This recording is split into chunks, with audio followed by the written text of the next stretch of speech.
దేవదేవుని యొక్క ప్రభువైన యేసుక్రీస్తు యొక్క గొప్ప ఘనమైన నామములో అందరికీ ఉదయకాల సమయమున శుభాభివందనములు తెలియజేసుకుంటున్నా. ఈ దినం దేవుడు మనకిచ్చినటువంటి గొప్ప వాగ్దానము, అది 79వ కీర్తన చివరి లేఖనాన్ని ఒకసారి మనం చదువుకుందాం.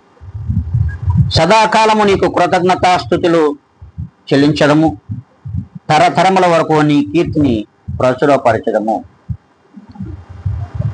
మరి ఇలా ఉన్నామా మనం?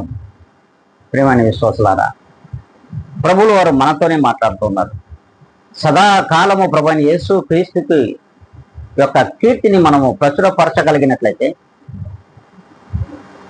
మరి ఆయనకు కృతజ్ఞతాస్తుతులు చెల్లించగలిగినట్లయితే, మనం ఈ లోకములో ప్రభువుకు అత్యంత ప్రియులుగా ఉంటామనే లేఖనమే చెప్తూ ఉంది.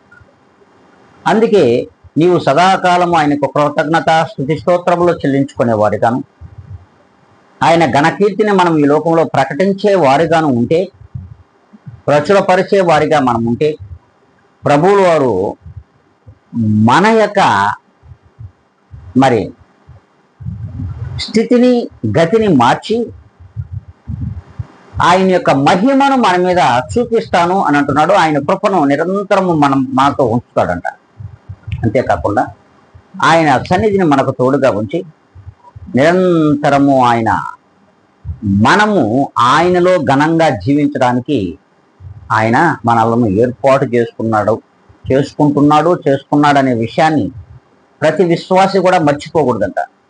ఎందుకు నిన్ను నన్ను మనలను వేరు చేసుకొని లోకం నుండి వేరు చేసి తను ఏర్పాటు చేసుకున్నాడు? కేవలము ఆయనను మనం కీర్తించేవారిగా, ఆయనకు మనం కృతజ్ఞత స్తుతి స్తోత్రములు చెల్లించుకునే వారిగా ఈ లోకంలో జీవించాలని అనాది సంకల్పము చేతనే ఏర్పాటు చేస్తున్నాడు. ఆ విషయాన్ని మర్చిపోకుండా ఈ దినము నుండి అయినా సరే మనము మరి ఈ దినమును ఇచ్చినందుకైనా సరే ఆయనకు కృతజ్ఞతా స్తుతులు చెల్లించుకునేవారిగా, ఈ దినము నుండి ఆయన ఘనకీర్తిని ప్రకటించేవారిగా ఉందాం అనుకుంటే అందరం కూడా తలలు వంచుకుందాం, కళ్ళు మూసుకుందాం, ప్రభు యొక్క ప్రార్థనలో ఏకీవిద్దాం. పరిశుద్ధాత్మ దేవుడా, నీ గణనామమునకు వందనములు, కృతజ్ఞతలు.